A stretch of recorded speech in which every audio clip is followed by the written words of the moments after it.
about them dogs? Go dogs, go dogs, go dogs, go dogs. Sit them. How about them dogs? Go dogs, go dogs, go dogs, go dogs. Sit them. What is going on, everybody? Welcome back in. It's Dog Talk with your host, Holden. Glad to have you guys here tonight as we are starting the season. The start of the season is right here. We're only a couple of days away from the actual kickoff coming up here now, Saturday, 3:30. Kick against Marshall. It's college football season. We already got a few games in the books from week 0. We're going to run through that here in just a little bit. A lot to kind of run through tonight. And we're going to fly through it pretty quickly. Like I told you guys last week when we talked, there probably wouldn't really be a recap of the week 0 games because it has nothing to do with Georgia. But we will come in, recap a little bit of that, but then we're going to be talking about what Georgia is going to be doing. And I'm doing it earlier than normal, so that's why you don't see this live. That's also why you don't have like a live call-in show like I talked about. We're going to start that up next week, so be prepared for that. Keep that in mind. When the time comes, I'll try to remember to put like the premiere or whatever it is on YouTube to try to help anybody that's following along there to check that out. I probably should do that because I forgot to do that last week. YouTube, if you're watching there, obviously we appreciate it. That's where you can watch anything. You can watch it live when we go live. Same thing when we do the call-in show and everything on Thursday nights. That'll be there where you can watch it. That'll be there where you can do it live. Check it out live. Obviously, you can follow us on Twitter. I'm always going to call it that, even though it's X now. That's at DogTalk20. Same thing on Instagram, Facebook, all the things. We are pretty much everywhere other than TikTok just because I don't really take the time, I guess, to break all these videos down and put them into a TikTok form. I just do it on YouTube, and we do it that way right there. So if you're looking for us in any way, shape, form, or fashion, that's where we are. Obviously, podcast format, pretty much anywhere you listen to podcasts, Apple Podcasts, Spotify, iHeartRadio, all the places, so you can check us out there. But hey, I'm glad to be back with you guys as we kind of get started with the season coming up again. 3:30 this Saturday, playing Marshall. A little bit slightly less exciting than it's been over the past few years with a Clemson start and even Oregon starting over the past 4 or 5 years that we've been playing these teams. So going to be a little bit of a different start to the season having Marshall come to town. Nonetheless, I'm excited about it. I've got a lot that I kind of want to look back at, and also not only from the last time we played, the only time we've played, but also last year, and kind of giving some of those comparisons from last year to this year and kind of what we expect for this season and this game, obviously starting off against Marshall.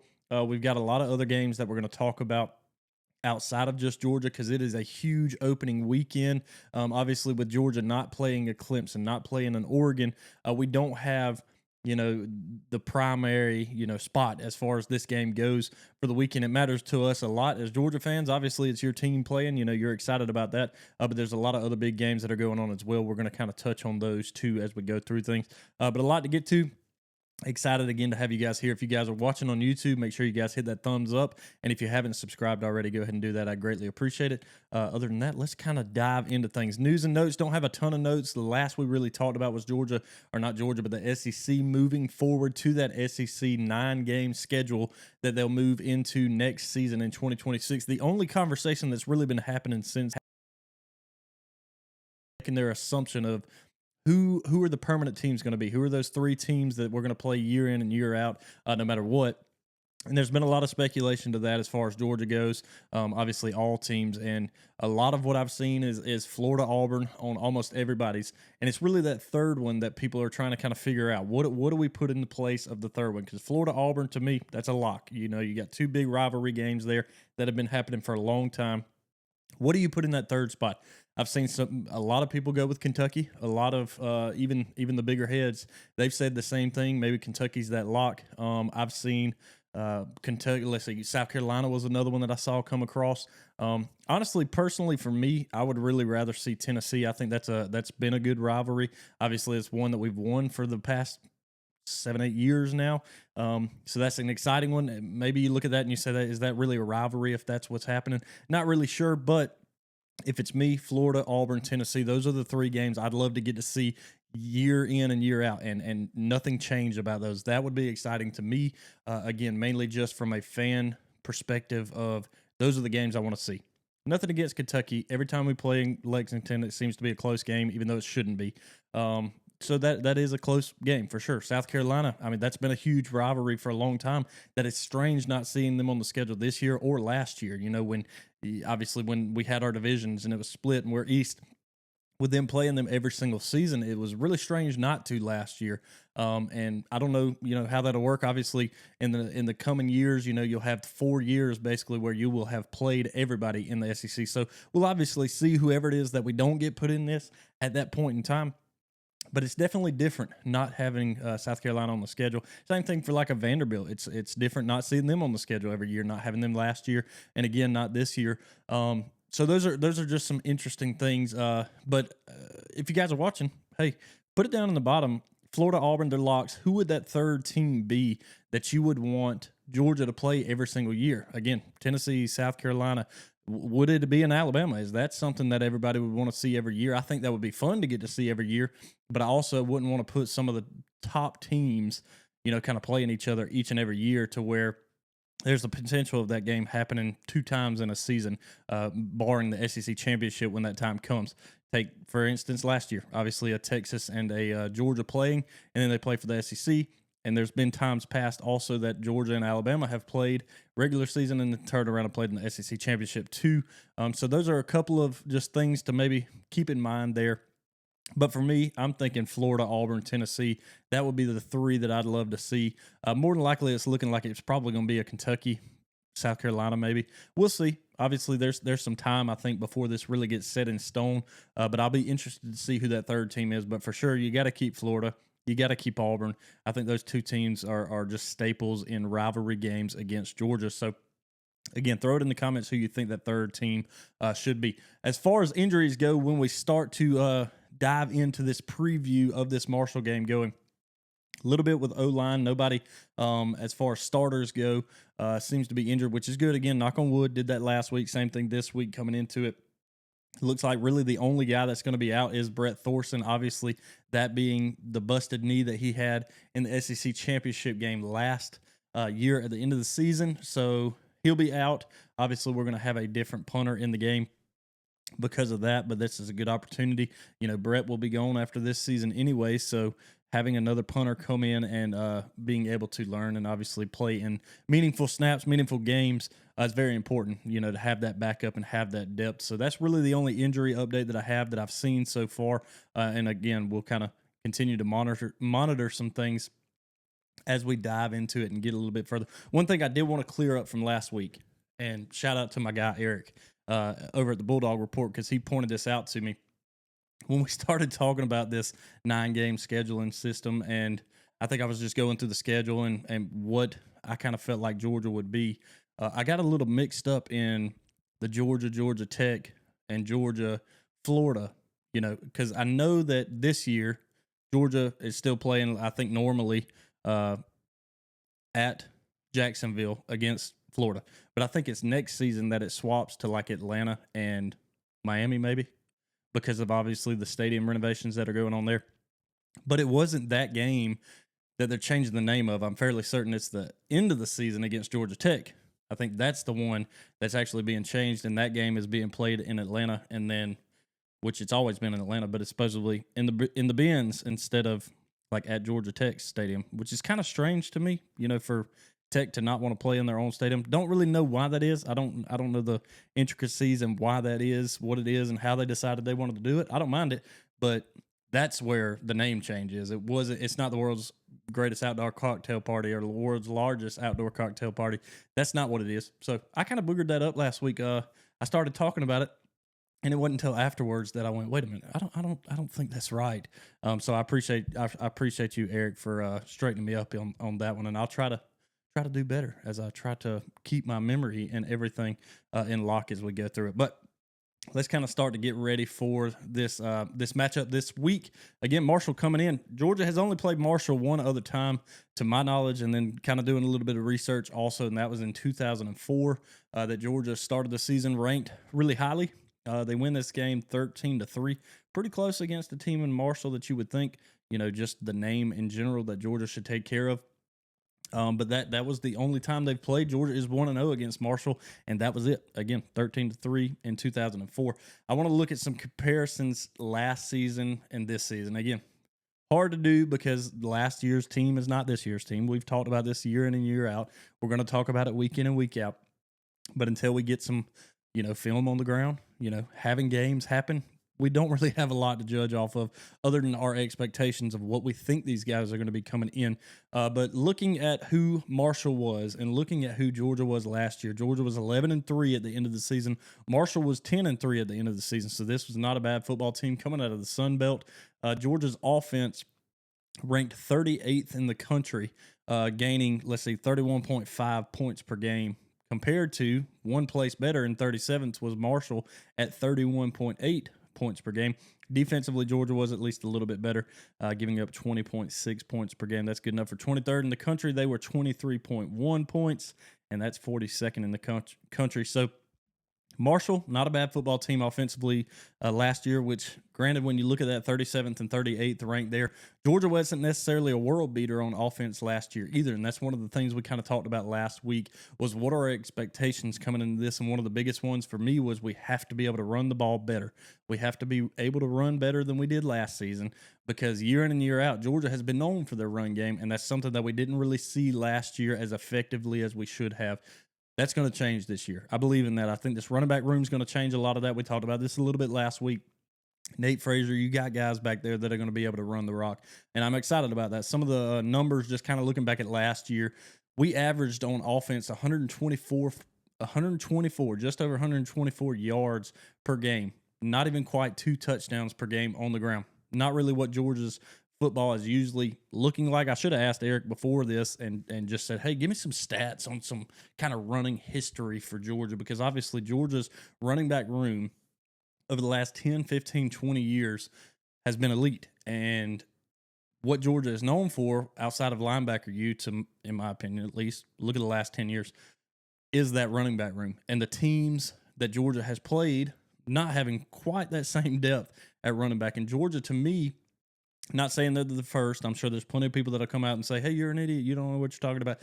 But Georgia has been one of the key elite teams that has used depth to their advantage when it comes to the running back room. Again, you got, going back to the Gurley days, the guys that you have behind them waiting, the Sony Michel, the Nick Chubb, moving on up when you get blanking on names right now. Number 7, come on, the fastest dude, DeAndre Swift. There it is. Having all these guys that were coming up, Elijah Holyfield, everybody that's coming up, and having that depth at a running back room was so important. And I think we're finally back to a point where hopefully we have that this season. Obviously, we had Trevor Etienne last year, and also Nate Frazier, 2 of the big guys. We had Dylan Bell, who had to step up at one point in time too. So these are things that are really going to matter in this season, and I think this is something we have to lean on more this season and get better at. I think Gunner's going to kind of get into his ways. This is a great, again, opportunity to be able to come in against a Marshall team that you should be outmatched. You should be able to take care of them. You are a 39.5-point favorite coming into this game. Everybody expects you to beat them. Georgia not very good against the spread last year at all. Marshall, on the other hand, was very good against the spread last year, and that's a team that went 10-3 last year. So it's not terribly surprising to me that they did that, considering their record at the end of the season. But you didn't know that, obviously, going through it. Offensively, they were on par with what Georgia was last season. Again, you're playing in the Sun Belt. You're playing a little bit different opponents than Georgia was. So I get that. Granted, you have to take that into consideration. But Georgia's run game was probably the biggest difference last year, because when you look at the pass game, again, not the greatest. Not the worst either, but it's like we would get in these situations in games where we would be fine, or we might be taking care of business, and it's normal. And then we would have another game where it's like, what are we doing? Carson Beck led the league in interceptions as far as a quarterback goes last year. Can't have that this year. I don't think that's necessarily going to be a problem with Gunner. I think he's very smart when it comes to holding on to the football and trying not to make those mistakes, making those reads. Not saying anything as far as like bashing a Carson Beck, because I think he's very, very smart as far as football goes too. On the mental side of things, I don't really know what the deal was last year with that, but I don't think that's something we're going to have to worry about as much this year with Gunner. I also think Gunner gives you that opportunity with his legs as well to extend plays a little bit more than what happened last year. We saw that a lot in the SEC championship game when he came in. Not as much against Notre Dame, but we did see that in the SEC championship game. And I think we're going to see even more of that when it comes to this season. I'm looking forward to that. I'm excited for that. We've got a really tough, gritty quarterback back there. tough running backs. You have a young offensive line. Drew Bobo is going to start at center this season. Young offensive line, but an offensive line that I think is actually going to improve more and more throughout the year. I'm excited to see that. I think that's again, just ample opportunity for your team to get better is when that offensive line, even though they're young, you have some depth there, but you also have the ability for these guys to learn at a high level, obviously under Kirby Smart, because you're not playing for the University of Georgia if you can't play football. These are a couple of things that I was looking at. Some of the stats just from last season, just a little bit of play that Gunnar Stockton got in. He did get in 4 games, threw for 440 yards, only 1 touchdown in that whole time, and 1 interception. But again, that's a very limited playbook that you get to see of him outside of looking for what it was that he did in high school. Other than that, you don't have a lot of film on a Gunnar Stockton, so that might be an advantage as well. But I will say this, kind of coming into this football game, I don't think Marshall is a team that you can just expect to come in here and truly steamroll by 40 points right off the rip. I really don't think that's something that's going to happen. I think you have to play almost perfect football as far as from start to finish, almost perfect football to win this game by more than 40 points, because I think Marshall is still a good team coming off of last year. I think they're going to run the ball a lot. That's going to be their key primary focus in this game, in my opinion, is going to be them running the ball. That's when I start to kind of get to some of the keys to the game. For us, is I want to see us run the ball. I think that's one of our keys to this is run the ball like you should in this game. And then secondly is stopping their run. I think Marshall is going to lean completely on the run game. And if you can eliminate that has the potential of, you winning this game by 40. But I think that's going to be really, really, really hard fought to do because, again, you have a young team, especially on defense as well, in that offensive line. You got a lot of pieces that have to kind of find their way as well. Obviously, Kirby knows this. I'm not telling anything to him as much as just talking about it, which is a lot of these pieces that are getting fit in now, some of these that are transfers or just young guys that are coming in, they've got a lot to learn. They've got a lot to build up before they get into a system and get into a groove where they know exactly what's happening. Hopefully throughout fall camp, that has already begun to the point that when we start these games, you see that. You see the reflection of that on the field when these guys get on and all of a sudden they're making plays immediately. That, to me, tells me, hey, we had a really, really good fall camp and things are going to be looking up for the Georgia football team this season. I don't have a doubt that that's going to happen. So starting off with the keys of the game right there, run the ball, stop the ball. Very simple. Run the ball offensively, stop it on defense. Making early adjustments is one of my other ones. And what I mean by that is exactly what it is. Make the early adjustments. So when we get in the game and mistakes happen, because again, you're a young football team, they're going to happen, is make the mistake or make the adjustments to those mistakes early and don't continually make them throughout a game. Because if you can't adjust to that and you continually make them, it's going to be an ugly football game. And then last but not least is be physical. Georgia is a physical football team every single season. Kirby Smart, this is one of his biggest things for his team every year is to be physical, out physical the team that you play. And if you can do that in this game, you should be able to take care of business. Again, 39.5 is the spread on this game. That's a lot of points. That's a lot of points for anybody that's playing, especially to me, a Marshall team that I think is still going to be fairly decent considering where they were last year. Again, a 10-3 team, whereas Georgia was 11-3. Again, I get it. Different opponents, a lot different stuff happening there. But 39.5 is a lot. So if I'm a betting man, and I'm not, I would say, yeah, I'm not taking that 39.5 Georgia's way just because that's a ton of points.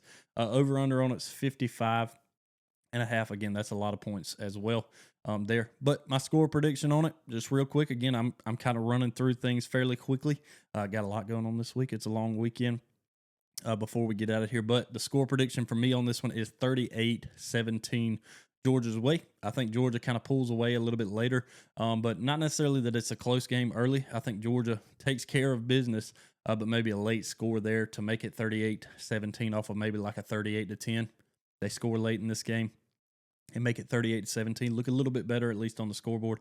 But I think Georgia's going to take care of business in this one. I'm excited for it. I'm so glad college football is back. And speaking of which, college football being back, we're going to talk a little bit about week 0 real quick before we dive into looking at the week 1 games outside of Georgia. But really, really exciting time here as we're already into the season. And we're going to look at some of these games, again, that have already happened.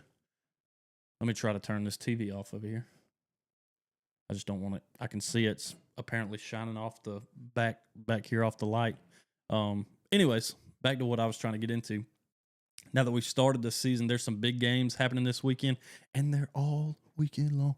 It starts Thursday. We got football games Thursday through Sunday. So literally this whole long weekend that we're about to have, we're about to get to watch football the entire time, and I cannot wait for it. Let's look at some of the games that did happen around the country from last week. We talked about a couple of these. Stanford and Hawaii. Could that be an interesting one? Hawaii kicks the field goal at the end of the game to win it 23-20. What a good way to start. And I also forgot about this with the Iowa State Kansas State game. That game wasn't even in the country. It was across the country. It was across the pond, as they say. That was in Ireland. I don't know how I forgot that. Or just, to be honest with you, didn't really pay attention to it. I'm looking more week one. There were a lot of people that didn't even realize there were football games happening last week, to be honest with you, because it was one of those, what? There's people playing and there's ranked games. And by the way, that game was at like 12 o'clock too. So it was like, all right, you get an early game to watch. Iowa State wins that 24-21. Again, a top 25 ranked game right there. Fresno State and Kansas. Kansas wins. UNLV over Idaho State. That was a close one. A lot closer than I would have thought it should be. Western Kentucky beats Sam Houston as well. Looking ahead to week one. Here we go. We're in the season. 'Tis the season. Oh, I was trying to find some information back there. Anyways, here's the biggest games. I've marked on here what I at least think is going to be the biggest games. Obviously, the biggest of all of them is happening at 3:30 in Sanford Stadium, Athens, Georgia. Georgia versus Marshall. Obviously, the biggest game of the week. But there's some other ones we got to pay attention to, too, starting on Thursday. This is probably exactly how my TV is going to line up the entire weekend. Starting Thursday, get it that night. Boise, ranked 25th in the AP poll, which seems funny. No, that's right. I still have it here on the paper. Anyway, 25th, they're taking on South Florida. Why do I mark this down? First of all, it's a ranked team playing somebody, and there's plenty of ranked teams playing nobody this week. South Florida, to me, over the last couple of years, has been a team that you kind of have to watch out for. Alabama can attest to that in the games that they've played against them, both at home and away, because that's a team that just doesn't go away. This could be an interesting start for Boise. South Florida, I did not look to see if it's at South Florida or not, but it is Thursday. Also on Thursday, you get Nebraska and Cincinnati. We get to see what Patrick Mahomes does of that. Oh, yeah, that Raiola kid. Then you get Auburn and Baylor on Friday. I'm excited about this one. One, because I don't really have a problem with Auburn. And same thing with Baylor. I kind of like Baylor, too. I think that's got a potential of being a fun game. I can't remember if that game happened last year, if Baylor won that. I feel like they did, but to be honest with you, memory just does not serve me well when it comes to last season.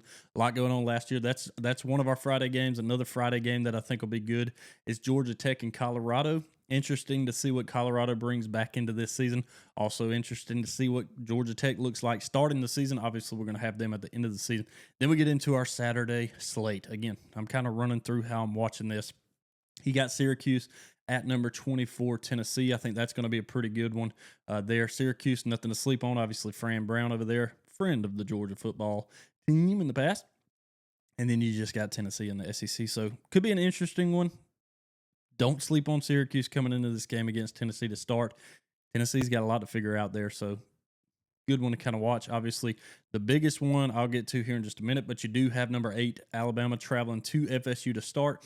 This one, I'm just curious about to see what is FSU coming into the season. Does the quarterback for FSU make a difference this season? Or are we still going to look at a quarterback who's better, improved from what DJ Uiagalelei was? Or is this going to be a little bit of the same? The team itself just hasn't quite come into what it should be without that quarterback position. Or does that actually step up and we have a really good game on our hands? Would love to see that again. I like when FSU's good, and it's just an opportunity to have a good football game there with Alabama traveling down there. Another really good ranked game this week. Again, there's a few of these games that it's like, man, these are fun. You got number 9 LSU traveling to number 4 Clemson. Great way to start the season. It's not in Atlanta. This isn't like a Chick-fil-A kickoff game. This is in Clemson. So big matchup to start the season. Don't really know the implications of what could come with it other than maybe a hot seat in LSU there. Maybe if they lose that game. People are expecting a lot from Clemson this year. A lot from this Clemson team. So this is also a stepping stone for them for this season for people to say, okay, they're real. You know, they beat an LSU team. And again, it's that stepping stone for Brian Kelly too to say, hey, we're real. We want to win this. You know, our past couple of years in opening games has not been all that great. So we need to turn things around. Obviously, I think they lost USC last year, and then the year before was FSU. So kind of tough starting the season off there for LSU. Doesn't get any easier this year. Utah, UCLA, that's the late game on Saturday. Then, obviously, the biggest game on Saturday kicks off at noon, and that's number 1 Texas at number 3 Ohio State. Such a big football game. And here's the thing. If Ohio State wins this game, just my 2 cents on it.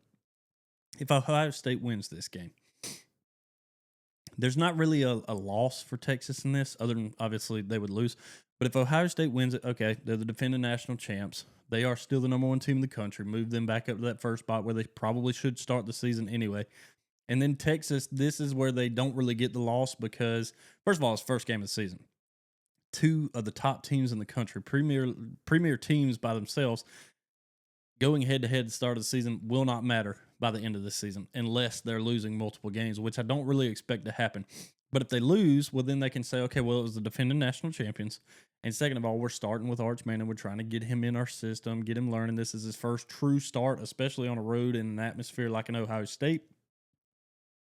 So you don't really have a big loss there. But if they win, it's a different story. If Texas wins this game, all of a sudden they beat the defending national champions.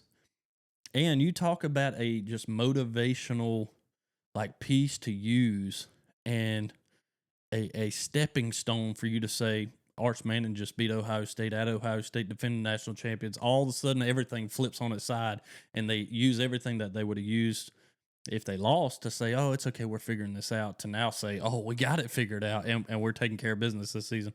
So it's really a win-win for Texas there. Ohio State, I really don't know if that's a win-win or what the situation is there for them, other than it's the start of a new season. Try to kind of figure some things out. That's the biggest game of the season so far, which is crazy to think because it's week 1, technically. I guess it's not really crazy. It's just crazy that there's this big of a football game to start the season. And there's no doubt in my mind that they put Ohio State 3rd in the AP poll, so this wasn't 1 versus 2 to start the season, which to me I think would be even better. But that's just my opinion. Let's get into some of the Sunday games. You get Virginia Tech at our versus number 13 South Carolina. I think that might be the Chick-fil-A kickoff game there on Sunday. South Carolina, I'm excited to see what they're going to be this season. And then another huge one on Sunday night is number 6 Notre Dame at number 10, Miami. Excited to see what is Notre Dame going to be this season. You know, we talked about the highs and lows and the rankings of the AP poll last week, and I'm like, all right, Notre Dame's always too high. They're always way up here, and then they never pan out. Last season, that was a different story. It panned out. They had a really good football team, which I forgot that they started the season like losing to Northern Illinois or whoever it was, and then they did what they did, beat us, you know, in the playoffs, and went on to have a great, incredible season. I'm excited to see how they start the season. Can they keep that rolling or not? I like Marcus Freeman. I think he's a great coach. And then you also get that other side of it. It's Miami. Miami, again, one of those premier teams back in the day that's not really been able to keep that going into this really decade here lately to see what will Miami be. You know, you had a quarterback in Cam last year who was really good. Can Carson do that for Miami this year? So a lot of things to kind of figure out and see what's going to happen. That's another really good game to get to see on Sunday. And then Monday you get TCU and UNC, North Carolina. Get to see what Bill Belichick's doing in college, in the ranks of college. They're just an exciting thing to see. Hey, we got football again Thursday, Friday, Saturday, Sunday, even into Monday. I can't wait. I'm excited. Excited to see what Georgia's going to do when the time comes. Excited to see what all these other teams are going to do that we've talked about so far today. I'm just looking forward to it. Again, I think Georgia wins this one 38-17 over Marshall to start. Cannot wait to watch the Dogs on Saturday. We'll check in with you guys on Sunday. Go Dogs.